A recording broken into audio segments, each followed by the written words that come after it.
Hello, and welcome to The Canadian Story, where we discuss what Canada is, what Canada could be, and what Canada should be.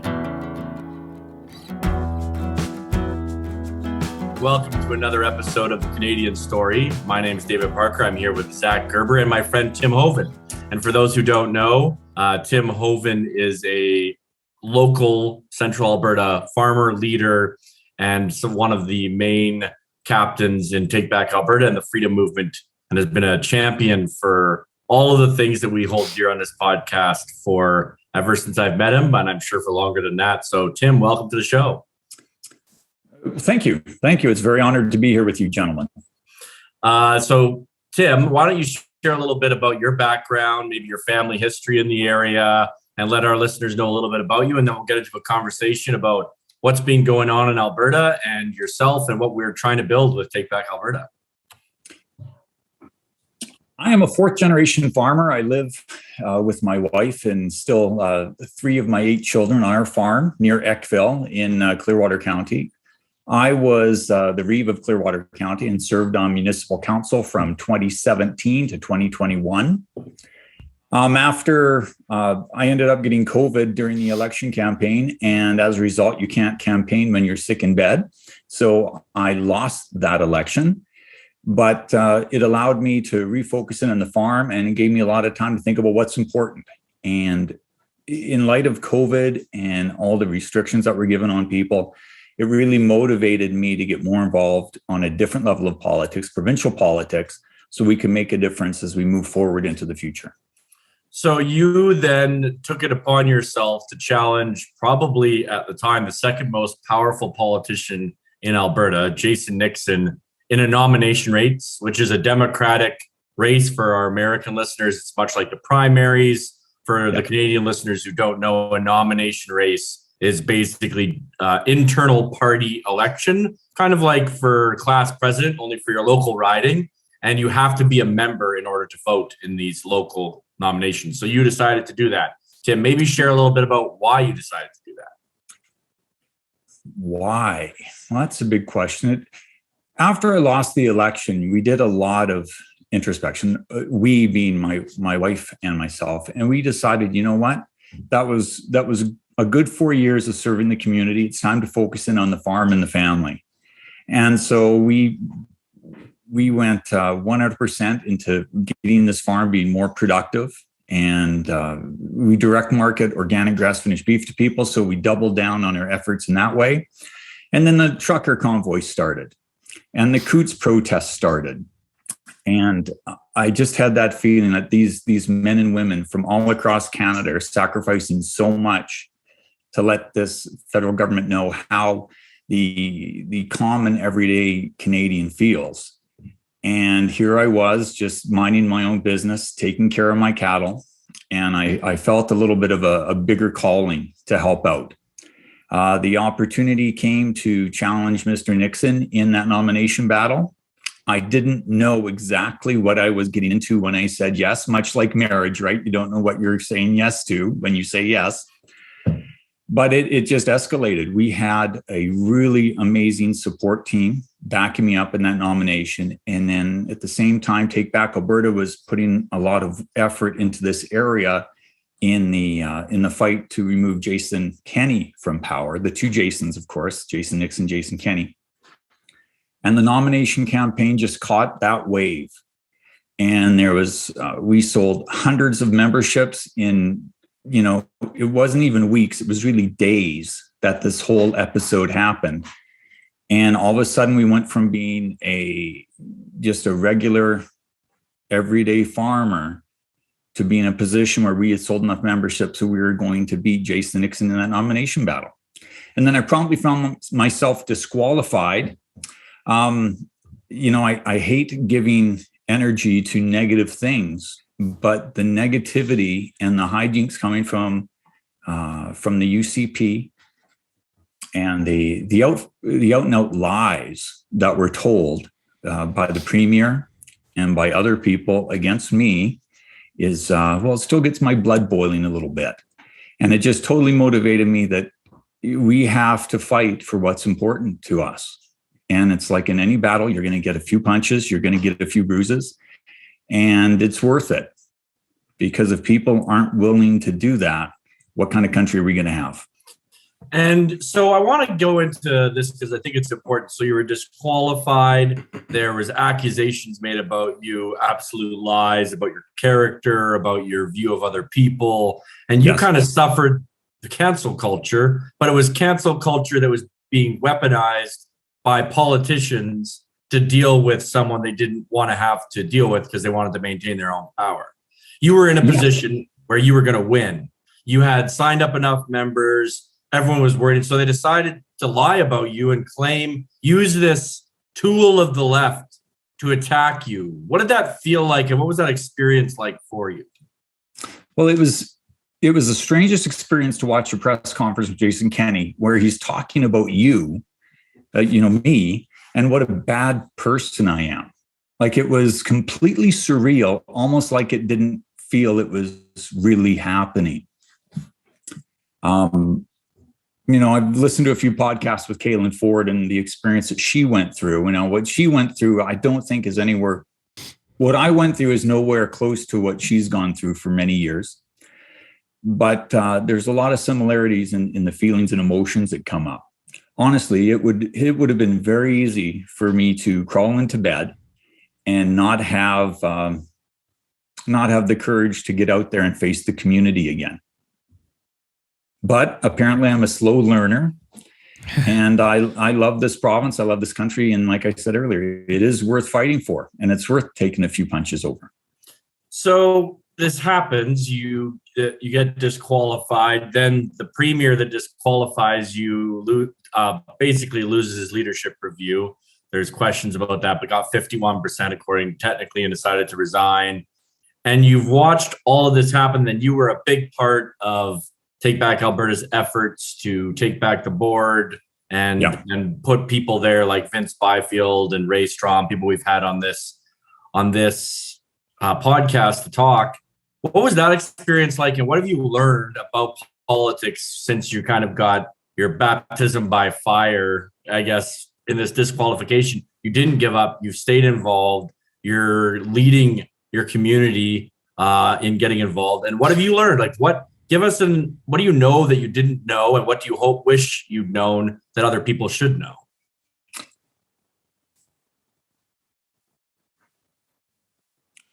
Well, on the one hand, there are rules, but on the other hand, there are no rules. And it's very dissatisfying and hard to come to that realization. When you have kind of a naive worldview, you expect those people in power and authority are generally good people who will do good things for the betterment of the whole community. But if good people don't get involved, only the bad people who do bad things to further themselves are going to get involved.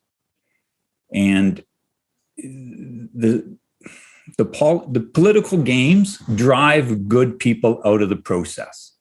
They're busy, they're active, they have families. And honestly, politics is a big time waster. You don't make any money at it unless you're corrupt. And why would you get involved? Well, good people have to be involved. And one thing I like about Take Back Alberta is the educational component, where it's not just here's a book, read it. It's get involved, sign up, and we will teach you on the way, right? It's like riding to battle, and the lieutenant is teaching you what to do as you're advancing towards the enemy forces. Another thing I learned is it all comes down to the number of hands in a room, right? When that vote comes up, the side that wins is physically the one with the most people in the room. And it is so hard to get people out because, like I said earlier, everyone's busy, everyone has their own lives. But if you can get people passionate about a topic and get them energized and get them excited about making a difference, and you can get more people in a room, you can change the world. Yeah, I think we've definitely seen that. You and I, the number of people that have come and gotten involved and are now getting involved. it's phenomenal. We're seeing Yeah. people who've never seen anything, never. So what are some like practical things you've learned about politics that were just not part of your lexicon, let's say, before? Well, these last I guess 8 months have been like drinking from a fire hose. The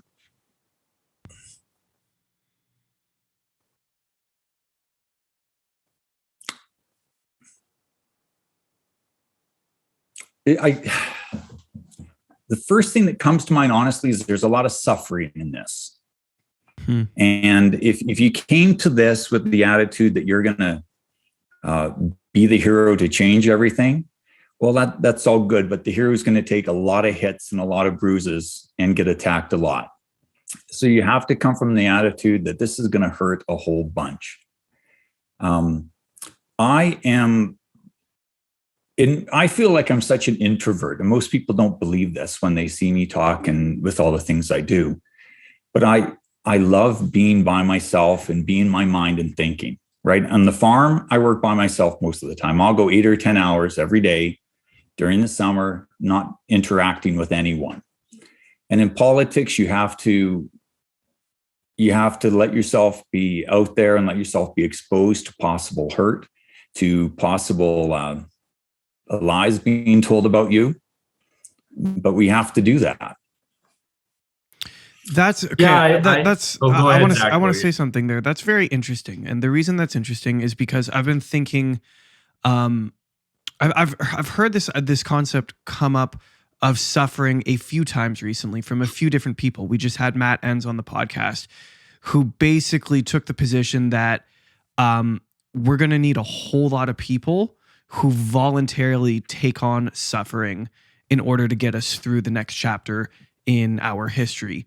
I was listening to the Joe Rogan Experience, and I think he was talking to David Goggins, and they were talking about how Joe gets out of bed every morning and he takes a 3-minute cold plunge because and the reason he said he does that is because he can't think of anything worse to do that wouldn't actually like hurt or injure him.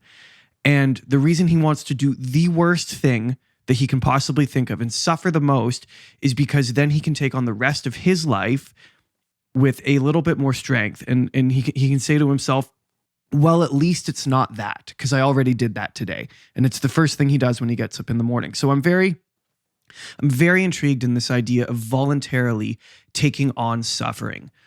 Why did you do that?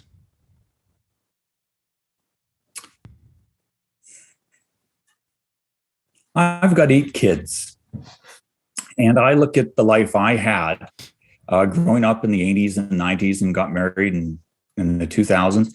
And I think that was about as good as my life is going to get, right? The economy was booming, things were happening. And now as we move forward into the future, things aren't looking as positive, right? I remember sitting on the couch every night with my father watching the Berlin Wall fall. Then I remember the protest in China with Tiananmen Square. And there was such a sense of optimism about the future. And young people don't have that optimism we had 30 years ago. I've got kids. I've got a grandchild coming in February. And if I don't fight, if I don't try to make the world better for them, what's the point of life, right? I could sell my farm and move to Mexico or the Bahamas and have a really comfortable life. But what good would I be doing for that? What kind of world would I be leaving my kids?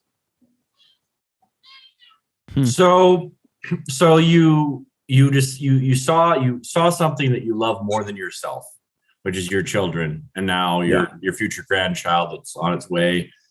And you said that's worth fighting for. But not everyone sees family that way. What instilled that value in you that children are worth fighting for? Because I mean, there's a lot of people are like, oh, it's not worth having children. They just make your life harder. You took the opposite path. So maybe walk us through your philosophy of life a little bit so people can understand what built that moment where you said, I will suffer. Well, that's a big question, David. I think I should teach a university course on that question. We are not here for ourselves. We are here to make the world a better place. We have an obligation to make our communities better.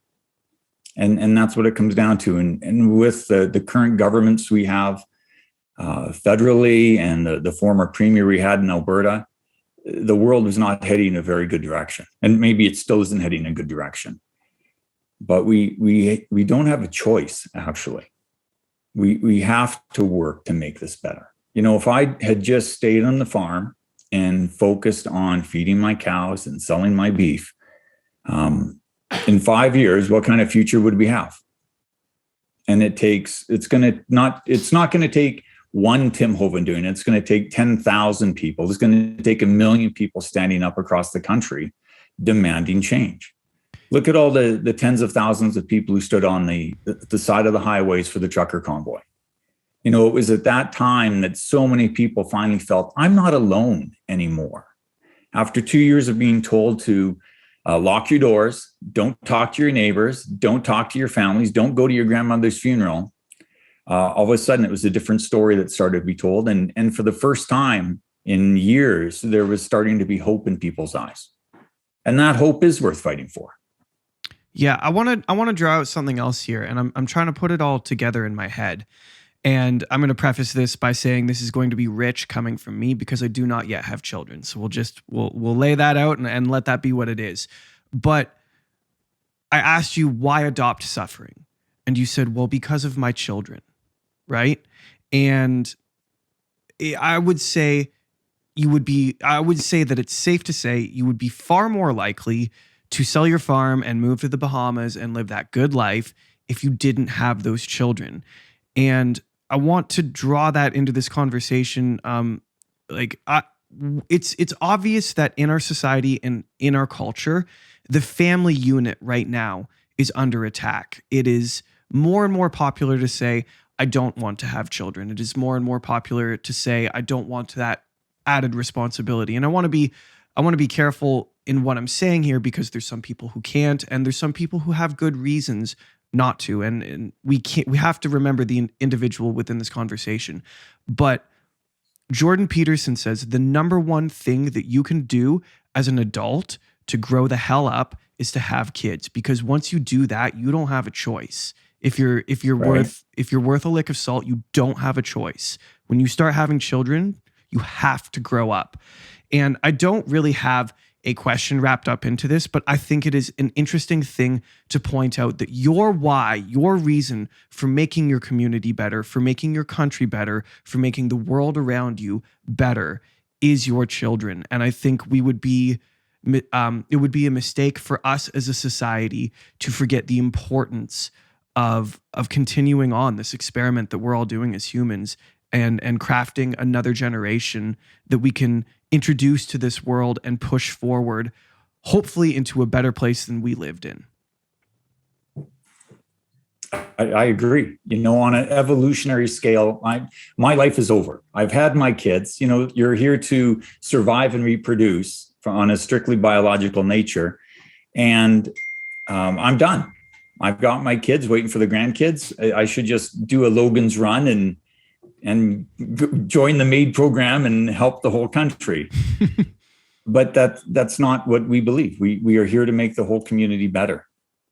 Mm-hmm. And it's interesting, and I love that point, and I've been reflecting on this a lot myself, that we act as if the only time that has value is kind of this 20 to 40 range. Some people seem to believe that once you're not young and sexy, or you're not young and vibrant, or you can't go travel, or you can't do these things, it's like we're not even talking about childhood anymore. And we're not talking about those years between 40 and death. It's the only years that matter, the only years that are being, exalted in our cinema, being, presented as having value are these childbearing years, let's call them, for lack of a better word. Yeah. And I think what you just pointed out, Tim, which is really good, is no, every phase of human life has its purpose. Children to give us hope, adults to give us strength and to build a better society, and then the elderly to teach us the lessons that they learned and to give us the wisdom that they've gained from experience. And it sounds like you're entering into that phase of of building up the better society. And then after that will be the phase of, teaching the lessons you've learned. Well, my parents literally live across the road from me on the farm. And my dad is 81, my mother is 76. And it has been such a blessing for them and for my children to live in close proximity. So many kids never have that opportunity to see their grandparents, and many grandparents never have the opportunity to really get involved in the lives of their grandchildren. And all of a sudden, this extended family unit just feels normal and natural to my children, right? So it's not just the kids are looking at Lori and I to learn how to live. They're also looking at their grandparents. And for my grandparents, or my parents, the grandparents, instead of being in this waiting to die phase, they are still actively being with their grandkids and teaching the grandkids and learning and growing with them. That's the way life is supposed to be. We're not supposed to be isolated from each other.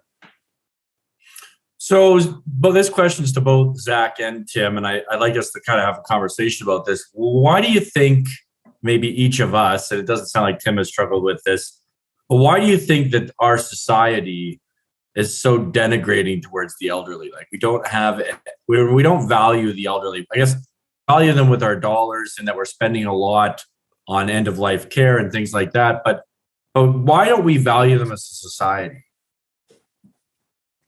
You have any thoughts, Zach?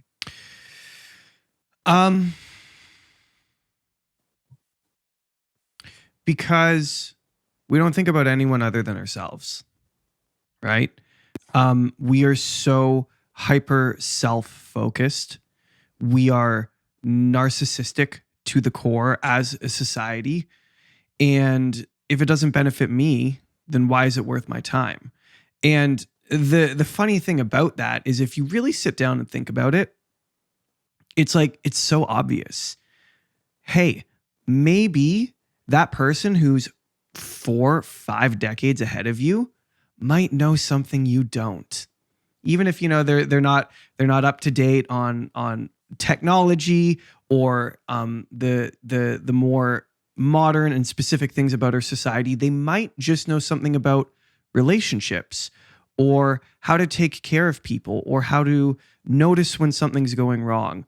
And we think that by locking them away, we take care of the problem, but it is not only to their expense, it's also to ours. And we can extrapolate to this out to something that we also talk about on the podcast quite a bit. We need to be listening more, right? I think there is a lot of wasted wisdom locked up, frankly, in nursing homes. And I don't like, life is hard. I'm not here to badger anyone who's put their parents or grandparents in nursing homes. I've watched my grandparents go through that. That's not what this conversation is, but I think the reason we do what we do is because we are narcissistic, we are self-centered, and we forgot to listen to other people. And that is to our expense as much as it is to the expense of the elderly. I think another more, I think we're afraid of death. And when you have to deal with seniors who are in the twilight of their lives, it reminds you of your own mortality. And if you can for some people, I shouldn't say not all people, but for some people, it's easier to put people into a hospital or a home, especially when they have dementia or they're very difficult to deal with, and just forget about them because we're afraid of our own mortality too. I was there when my grandfather passed away and saw his last breath. And when you see that, that's going to be me someday. Might be in 10 minutes, might be in 30 years, might be in 50 years, but that's going to be me. And this life is short. And it's hard to deal with when you think about all the things you want to do in your life, all your plans, and it can be out in just a second.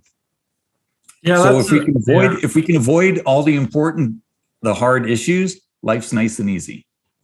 Yeah, one of my good friends is writing his thesis on the difference between vocation and the networked life. And he describes the networked life as the life that we experience in this digital age where we can access anyone we want at any time, and they can respond to us at any time that they want. And we can kind of curate our lives, and technology protects us from reality. It's a bubble, almost a security bubble, a security blanket is the argument that he's making. And I think that in a sense, that's what you're saying is we're avoiding the hard things. We're avoiding suffering.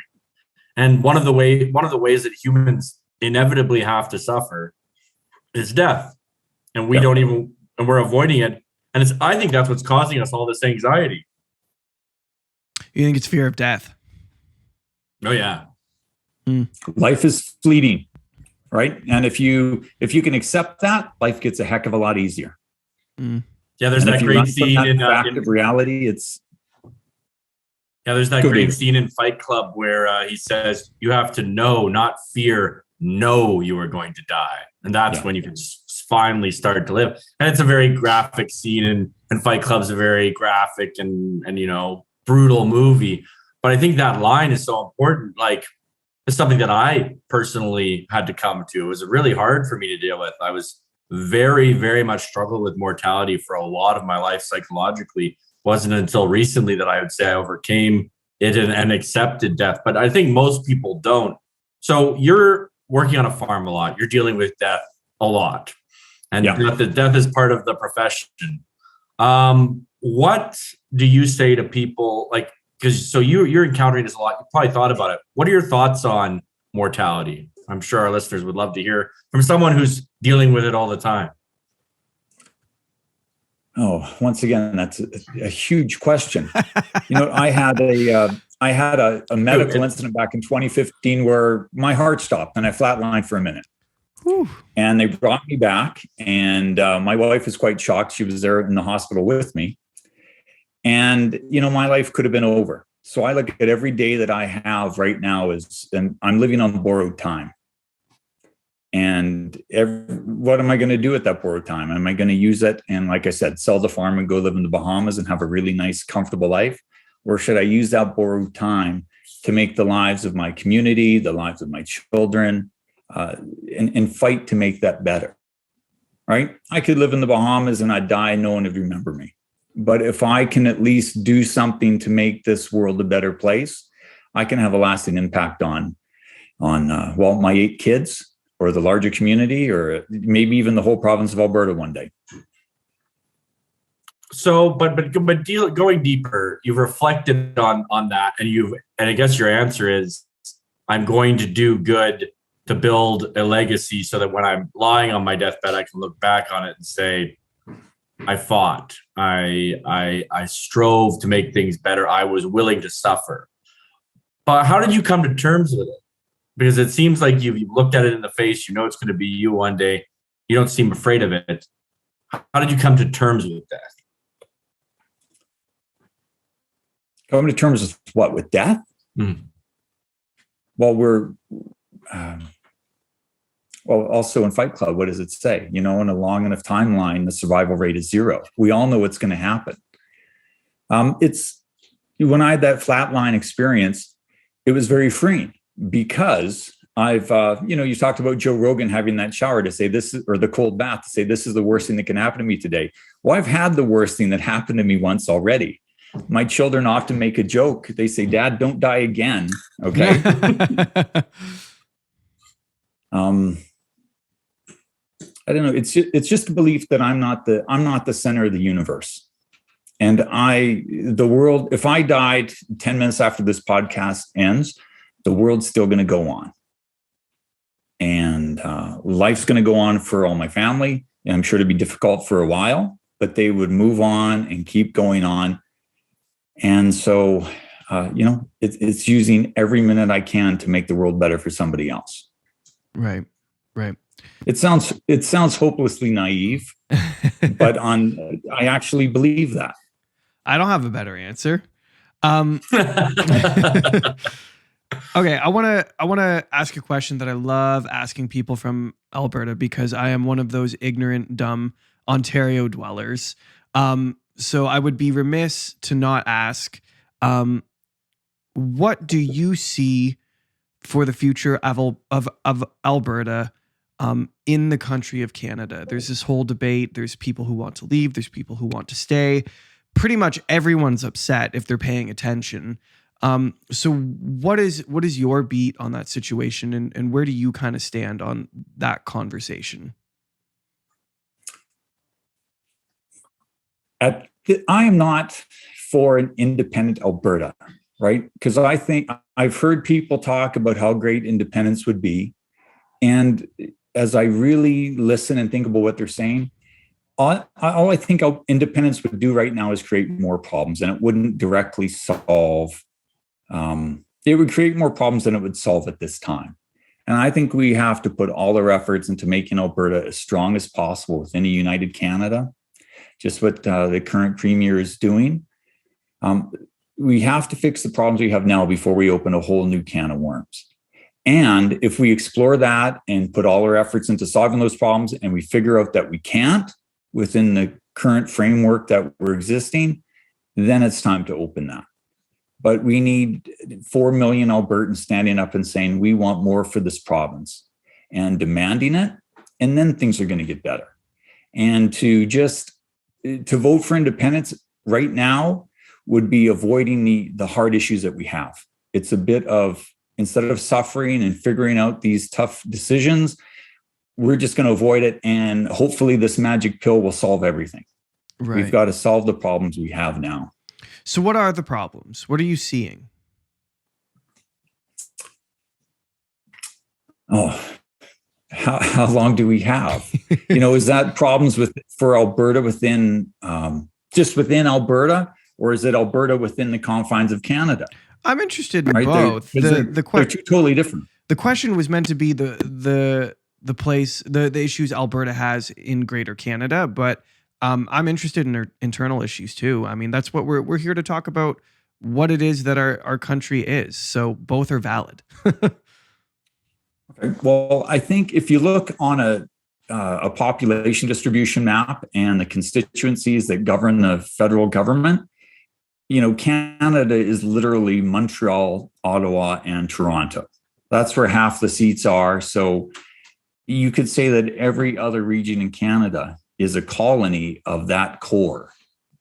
And in Alberta, I think we really feel it. Alberta, I don't know of anybody who works harder than Albertans.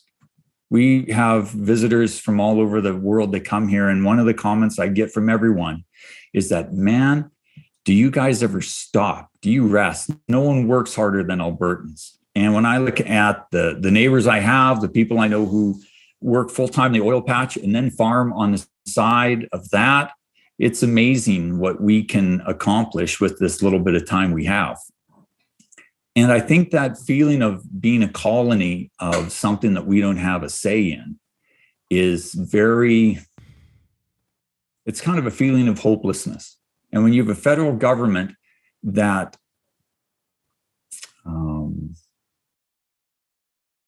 that uses that feeling of isolation to further their own political aims, they've made Alberta the other. Alberta is Canada's whipping boy. And it just makes the whole situation worse. I look at Alberta as the rich uncle who finances everyone in the family and doesn't get any respect. And when that uncle finally puts his foot down and says, okay, we're done, we're going to change the rules here, that's what it's going to take to have the rest of Canada sit up and appreciate Alberta. Right. Here's a question that I hadn't really thought of before. So you talk about the distribution of the seats, and that it's basically Toronto, Montreal, and Ottawa. But it is Alberta that is upset. You don't really hear rumblings from PEI about separating from the country. Is it because Alberta is bankrolling the rest of the project? Is that why Albertans are upset, or are there more reasons than just the finances of it? That's a good question. Are there more reasons than that? I think Albertans understand what bad government policy does. With the NEP, the NEP took place 50 years ago, and you talk to some of the people who lived through it. Sorry, what is the NEP? The National Energy Policy. And it really just killed the Alberta oil industry overnight. And when you talk to people who lived through that and the devastation that it caused to this whole province, it sounds like it happened yesterday. There is still hurt, and those wounds are still there. And then you have a federal government now that is right on the edge of doing it all over again through limiting pipeline growth, limiting oil exports through the West Coast, not actively promoting development of Albertan resources. It brings that hurt right up to the surface. And I think on top of it all, it's one of those things where Alberta doesn't even mind bankrolling that much, but we get treated so poorly, even though we're paying for everything, and that just feels like a raw deal. Another thing, that you were a municipal councillor in Alberta, so you were at that other level of government. Why don't you share a little bit about what that level of government is like versus provincial and federal? Because a lot of the people listening will know what provincial is and federal, but municipal is an incredibly important part of how we govern ourselves. And it's something that people can get involved in much more easily than provincial and federal. So maybe share how people can get involved in that way and your experience doing that. Someone explained to me the way the Canadian system works is the federal government has all the money all the responsibility to tax. The provincial provinces have all the responsibility to act. And it's a municipal government level that actually does all the work and get things done. So first thing is municipal politics is like kindergarten to provincial politics, right? The most interesting difference is you get 7 people on a municipal council. At least that's what it was in Clearwater, and totally different backgrounds. And you have to come to a consensus decision on different topics. And sometimes that consensus is 4 votes against 3.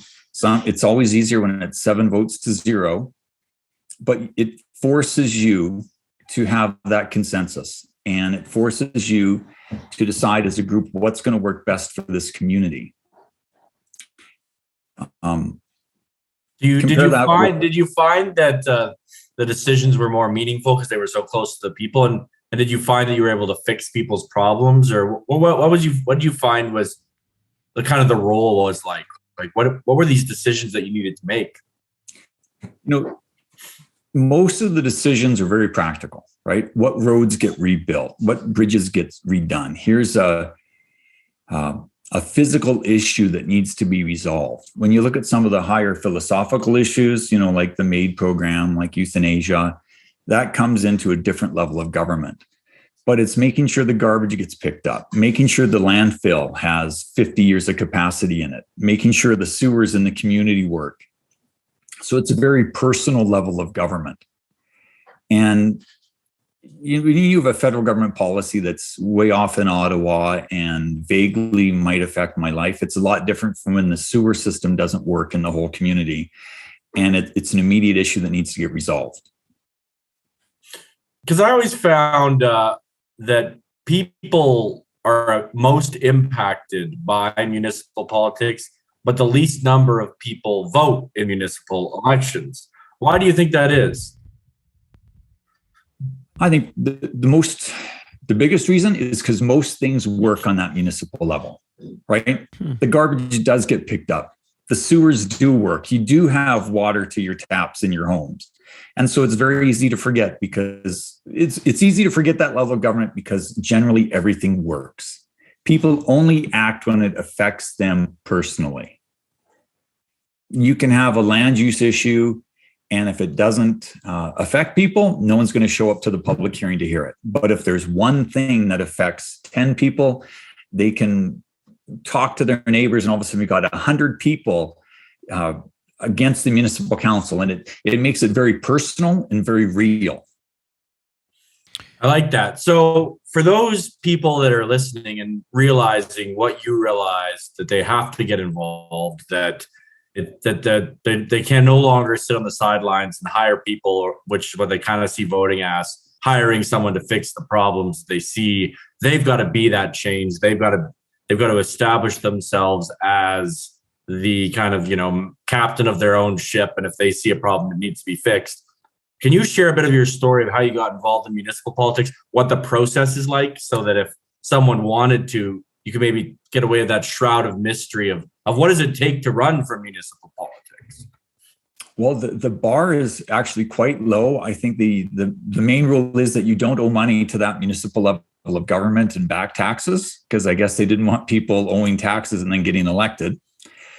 It's a totally different playing field. Municipal politics are really who is the most friends and get the most friends out to vote. And did you find that it was hard to get all your friends together? Like, how did you start your campaign? Did you just walk people through a bit of the process? You know what I mean? Well, I was very green. You know the old saying, it's better to be a warrior in a garden than a gardener in the war. Well, I was the gardener, and I had no idea what was going on. A neighbor approached me. There were some issues at the municipal council. This neighbor explained there's a few bullies on this council and they need to be removed. And you know what? I've learned that I really hate bullies, and I'm going to do what I can to do my part to get rid of them. So I filled out the papers, handed them in on nomination day, and I started campaigning. It was, as a farmer, October elections are the worst because that's when you have to get your harvest off. So I would work like mad during the day and then get in my car and drive around, knock on people's doors, hand out some material and talk to them. And we actually finished combining that year on election day. So I got in the house around 8 o'clock when the polls closed and was eating supper and got the phone call at 9:30 that I'd won by one vote. Wow. There'd be a recount.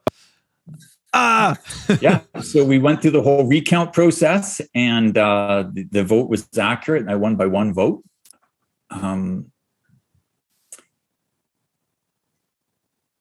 What did that feel like? What did the win feel like? It was a bit of elation. Yeah. It was, I was actually quite overwhelmed. After I won by the one vote, I remember I got a phone call from Tracy at the county office saying, Tim, there's a meeting tonight. I campaigned on rural crime because the crime was very bad in this area at that time. And she said, there's a police committee meeting tonight. Would you like to come? I'm like, sure. So I was there talking with people, and all of a sudden everyone left and I had to lock up the building. And I remember thinking, you know what? They don't know me at all. But here I am locking up the county building for everyone. It was very overwhelming to go from just being a manager and the farmer here on my farm to have that extra responsibility. But it was very fulfilling to be working for the good of the community. And it's hard. You know, you're going to be making decisions that not everyone's going to like. In fact, if you're making decisions that everyone likes, you're probably not doing your job very well and not making hard decisions. But it was very rewarding. And it's exciting when I can drive past one of the fire halls that we approved that the community needed. And I can think for the next 50 years, the kids and the grandkids are going to be able to say, Grandpa helped build that. What did you learn? Yeah, like I don't think people realize, like, you were there for 4 years and you got a fire hall built. Like, you can do things, folks. Like, you can get things. Yes. If you want your road paved, you can get elected. You can get better roads. Like, these are all things that you can do. And well, you shouldn't get your own road paved, right? Because that probably won't get you elected. You might get votes on that road, but you're probably going to be thrown out.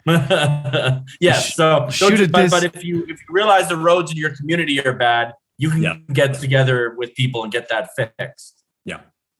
And it's also very interesting to see how important leadership is, not just at the council level, but in that county office.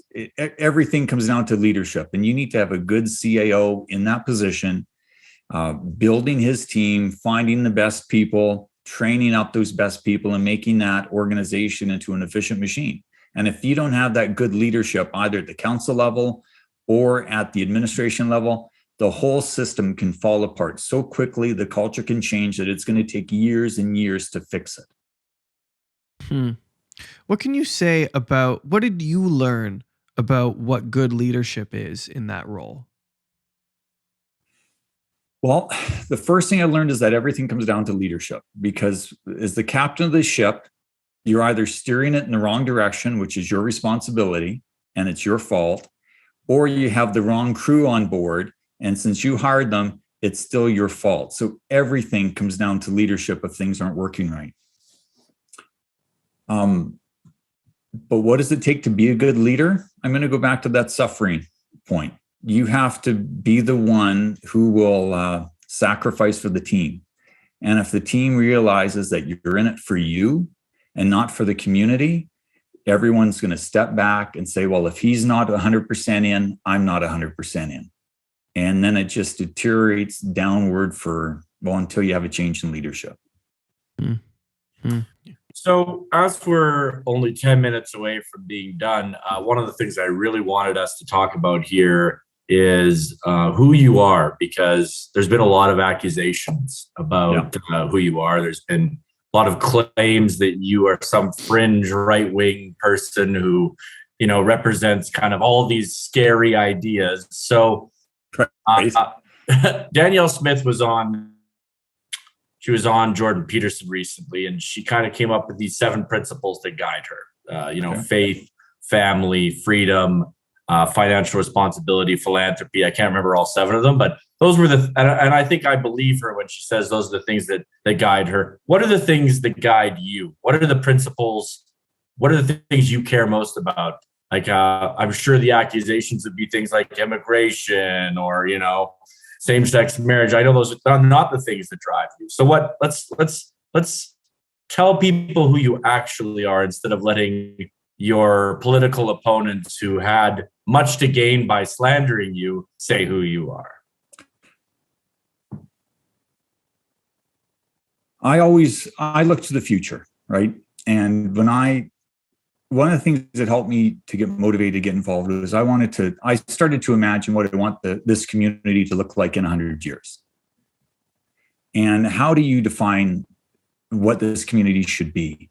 If you go 100 years in the past to 1922, what did the people who lived here, what did they want this community to look like? Did they want a government that was going to implement a digital ID and control whether or not you can go into a restaurant? Of course they didn't. But now we've got all these technologies, and we really have to think about the principles that are important to us and define how we want our grandchildren and great-grandchildren's lives to be, because we start to lay the foundation for that future today. So my principles, when I think about what I want people's lives to be like, number one, I want to have strong families into the future. The families are the core societal, that's how people interact with one another. If civilization fell apart tomorrow, there would still be families. There might not be cities, might not be nations, but there's always going to be families. I believe in strong, local, prosperous communities. Not the wealth of a community should stay right in that community. It shouldn't all be siphoned off to Ottawa or even Edmonton for the rural people here in Alberta. We have to keep that wealth local, because if we don't have small local communities, we're going to have overcrowded cities. We're going to have, right now, Alberta has a problem with overcrowded schools. We don't have an overcrowded school problem. We've got empty schools in our local rural communities because all the economic opportunities are in the big city. And all it is just government policy directing economic activity back to these local communities. And for the last 100 years, as much as people talk about developing local communities, it's a series of small decisions to greater and greater centralization. We have to reverse that trend. So strong families, prosperous local communities, and safe, secure lives. When I first ran for municipal council in a rural area, I had 3 meth labs and chop shops within 6 miles of my house. Neighbors were getting broken in at least once every 2 days. It was terrible. But the community came together. We had public meetings. We got the RCMP out to the community hall. We had about 200 people show up one night and give the RCMP hell for the bad job they were doing. And it took years, but all those places are now gone. And there is very little crime in this area. But it took a whole community standing up and demanding those things for the police to act. I also, strong, adequate health care is so important to me. As a father of 8 kids, if I lived in the States, I'd be bankrupt by now just because I had that many kids and I couldn't afford health insurance. I believe in good education for all people. And I'm an organic farmer. I'm usually the environmentalist in the group when we get together with people. I believe we have to have sound economic policies that build up our environment. And I'm, at the same time, a big supporter of the oil industry and extracting natural resources. It just has to be done in a smart way. I don't think people understand. Actually, the anti-oil activists, I'll clarify, I don't think they understand how much energy it actually takes to keep our society moving. And when they talk about turning off the oil, turning off the natural gas, I can't believe they're willfully saying these things because they just don't understand the whole situation. How many joules of energy to light a light bulb? A lot. And there's not enough solar panels right now in the world to replace fossil fuels. So we have to develop those resources. Well, so I think that's it in a nutshell. Yeah. So I'll summarize it for those listening. He's an organic farmer. He believes in environmentalism, which so many people who would have heard the accusations that he's a right-wing extremist wouldn't know. You're a father who cares about his community. You stood up when you saw crime around you. Someone came to you and said, there's all this crime happening. We need to do something about it. You went and you did something about that. You saw a bully in your municipality and you fought that bully. And then you saw a bully in your provincial government and you fought that bully. And the truth of the matter is you have just been rising up and standing up for your community over and over again because you're doing it for your children, for your grandparents, or for your parents, for your wife, for the people around you, because you understand that we're social animals. And I wanted to thank you personally, and I hope everyone takes the time to reach out to you and thank you for doing that, because you have taken a lot of slander. And, as the Bible says, blessed are you when they slander you, when they say all kinds of horrible things about you for my name's sake. And you're, I believe, standing up for your community because you've been told to, because you believe that's what you're called to do as a man of faith as well. And I think you'll be rewarded for that in the life to come, if not this one. But I think it's so important to recognize that. So I want to thank you for standing up for your community in so many ways. Zach? Yeah, thank you for being an example of what it actually looks like to affect change. There's a lot of us out here who like to sit back and keyboard warrior and complain and point out all the problems, but there's very few people with their hands in the dirt fixing them. And what you have demonstrated is that it's really not all that complicated. You just have to decide that you're going to do it. So thank you for being that example. We appreciate that. And you have to get out of your house, get off the keyboard, and get in the room so you can vote yes and no to things. That's the key thing. It all comes down to how many people are in that room when the vote's called. As we say at Take Back Alberta, power to the people who show up. Thank you for listening to The Canadian Story. You can find us on Instagram and Twitter at The CAD Story. That's The CAD Story. If you enjoy this podcast, please share it with your friends and family. Let's work together to remind Canadians how great their country is.